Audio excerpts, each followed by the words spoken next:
Hello. Okay. Alright, mga ka-plastic, and this is me again, Big Sue. Right back at it again with another content. Ito yung nagbabiral na ngayon sa social media, mga ka-plastic. Isang lalaki na nag-impok ng pera sa video, mga ka-plastic. 350,000 lang naman ang naipon niya at naimpok niya sa bangko. Pero ang kasamaan palad, bigla po itong nawala sa kanyang bank account sa video, mga ka-plastic. So, nakakalungkot yun. Hindi biro yung 350,000, mga ka-plastic, na kapag inipon yun na ng patagal na panahon at bigla na lang itong mawawala. At ito ay ang purpose lang naman niya ay panggamit ito sa pantustos sa pag-aaral ng kanyang anak. Tapos mawawala na lang bigla. So, panoorin natin yung video niya. Then may follow-up tayo doon about doon kung ano na nangyari sa kanyang bank account. So, panoorin natin yung kanyang reaction dito. Nalawis ko ba rin? Hindi ko alam kung ano kayo parang ko sa video. Ang account ng anak ko na hack. Ubus na lang naman ang carrots na. Hindi ko alam kung parang ko sa sabi ng video, successful daw yung na-connect yung account ko sa online. Kasi samantalang itong passbook na to, passbook lang to, walang online bank, walang card. Masakit, ubos lahat. Paliwanag na dito, wala siyang online banking. Ni cash card man lang, wala. O yung tinatawag na ATM card. Ang meron lang sila, passbook. So nagulat daw siya, si Glenn Cañete, ito yung taong nalungkot sa pangyayari, na inipon ng kanya palang anak na 350,000. Na bigla na lang nawala sa di malamang dahilan. So, paano nangyari yun? Bakit nawala yung 350,000? Kung minsan kasi, mga ka-plastic, napakahirap talaga magtiwala sa bangko ngayon. Minsan, mayroon na nga silang interest rate, 2,000. Pag nag-deposit ka sa kanila, pag nagpagawa ka pa ng account nila, may another 2,000 na naman. Tapos hindi pa lumalaki yung pera mo dun. Kada taon, nababawasan yung ipon mo nang hindi mo namamalayan. Kasi nga, nag-i-impok ka sa bangko na may interest rate. Mababasa mo naman yan sa instructions nila eh. Tapos ganito pa ang gagawin ng bangko na bigla na lang mawawala yung ipon mo nang hindi ka man lang, wala kang kamalay-malay, di ba? Mga ka-plastic, hindi ko dinidiscourage yung mga taong huwag mag-impok sa bangko. Pero piliin nyo rin yung katiwa-tiwala at hindi basta-basta mahahak ang kanilang bank. Hindi yung bank account mo, hindi basta-basta mahahak ng kung sino-sino. Kasi madali na kasi iyak ang bank account mo eh. Once na malaman ng ibang tao yung bank account number mo, pwede nilang gamitin yan online transaction nang walang password o walang authentication o OTP kung tawagin. Kaya magugulat ka na lang, may deduction ka na kung magkano man ang dineduct ng magnanakaw na yun. Kagaya na lang ng kakilala ko. Sa kanya naman, tinitirada niya credit card. Siyempre sa credit card, babayaran din naman ng customer yun. After 2 months, babayaran niya yung utang. Nagkakandara pa yung kasamahan ko nun na gusto niya makita yung credit card number ng customer niya. Dahil ipambabayad niya yun online sa pansugal niya. Kaya parang medyo naiinis din ako sa ugali ng kasamahan ko nung araw na yun dahil nanakawan mo ng pera yung tao nang hindi niya nalalaman. Tontuwa siya kasi worth it daw eh. Kasi magaling siya mag-hack ng ng credit card. Basta malaman lang niya yung credit card number. 12 digit, tapos ka na. Kahit sabihin mong hindi ka nag-online, kung marunong naman yung nag-hack, diba? So, panoorin natin yung video. 45,000 nila mas lahat ng hacker. Pakasakit.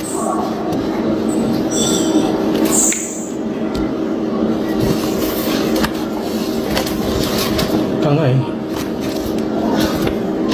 Tangay, no?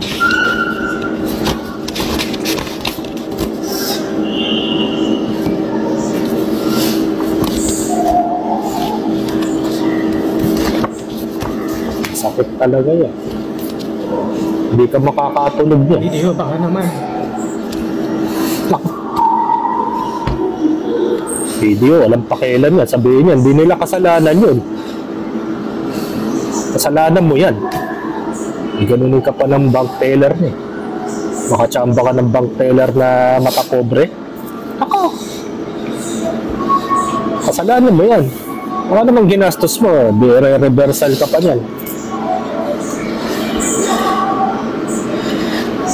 Nakakaya pero sakit. 345,000. Upus.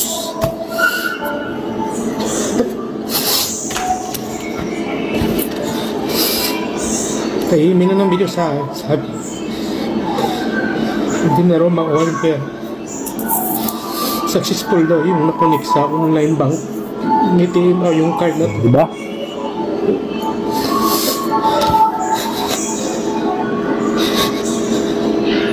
Nag-imbestiga siguro sila. Ang sabi daw sa kanila, sa online bank daw trinansak yung 350,000. Bagamat sila ay hindi par marunong, hindi niya alam ang online banking. Ang alam lang nila yan, passbook, yung old school, which is manual yung pag-withdraw. So paano nangyaring nawawala yung pera ng ganung kabilis? At bakit nagtiwala ang video sa ganong transaction na hindi nila alam kung sino yung nag-withdraw? Di ba may OTP yan para patunay kung sino siya ba talaga ang nag-withdraw? Sa bagay, kung magaling na hacker yung tao, hindi na kailangan ng OTP yan. Mayroon mga other way para ma-withdraw mo ang pera without OTP o kahit anong authentication o security privacy. O, sabi nga niya, sinabihan daw siya ng teller na trinansak daw online. Diba? Ganun. Kaya wala tayong kasiguraduhan mga kaplastik when it comes sa pag-i-impok ng pera sa bangko. Hindi ko kayo dinidiscourage at hindi ko kayo pinag-overthink about dito. Sinasabi ko lang ang posibleng mangyari when it comes sa mga ganyang bagay na talagang may posibilidad na madedehado kayo at i-reverse psycho ka lang ng mga teller na baka kasalanan mo yan eh. Ikaw yung niyan eh. Hindi namin sagutin yan kung mawala man yung pera mo. Ganun kasi mangyayari dyan. Kaya ganito na lang ang paghihikbi o paghihinagpis ng lalaking ito na si Glenn, na hindi niya kayang solusyonan yung ganitong problema. Mga ilang araw siguro hindi nakatulog to.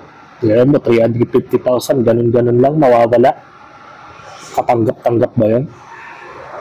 Sa video, di ko alam kung anong ginawa nyo dito, kung paano nyo nasolusyonan yung problema ni Sir Glenn. So, panoorin natin yung video. Pagkalisto ng anak, pero ubos.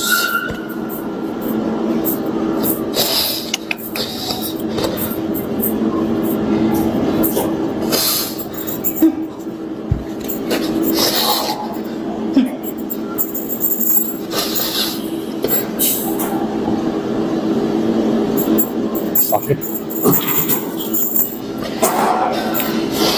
Pakasakit. Yung wala kang makuha, wala kang mabalik na pera. Ilang taon mong inipon.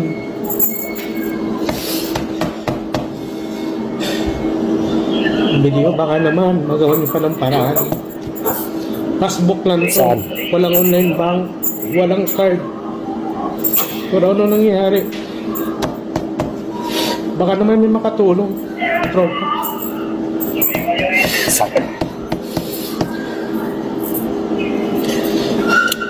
Pagkalit ito ng anak ko, pero ubos. Makasakit. Hindi ko alam anong gagawin. 0-0. Marami kilala ko sa video. Kaya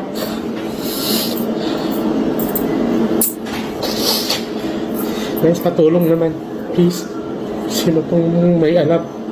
Nakakayak talaga. Pangkalis na to sa kanya ngayong year na to, pero walang nangyari. Ubus.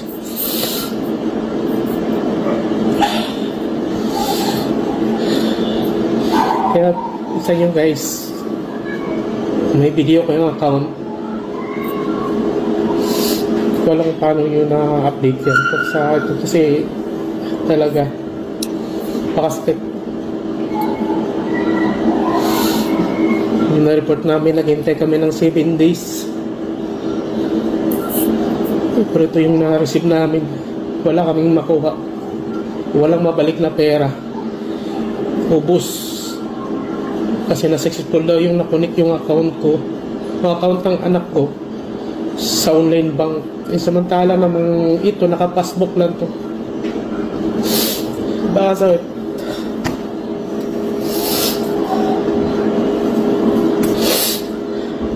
hindi ko alam ano mangyayari. Ano gagawin ito?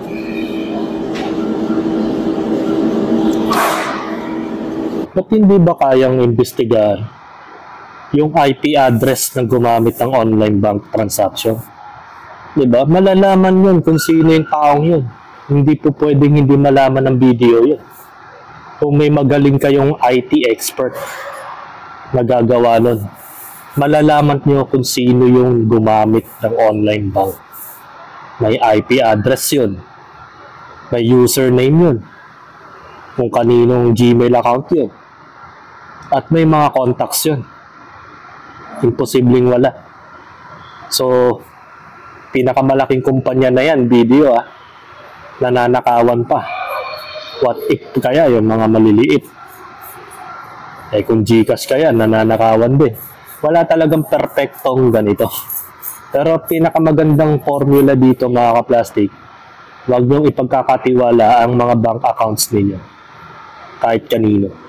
Maliban lang sa mga kamag-anak ninyo, at pagsabihan mo rin yung mga kamag-anak ninyo na huwag ipagkakatiwala yung bank account ninyo o kaya yung mga password.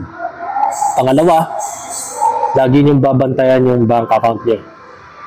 Kahit mga isang buwan, 3 beses niyong bisitahin, tingnan niyo maigi kung mayroong nababawas, i-remind niyo kung magkano yung pinaka-amount niya, and then tingnan niyo kung may mga transaction history kayo, at laging itatanim sa kokote ninyo kung mayroon kayong ginamit na bank transfer o mga online bank.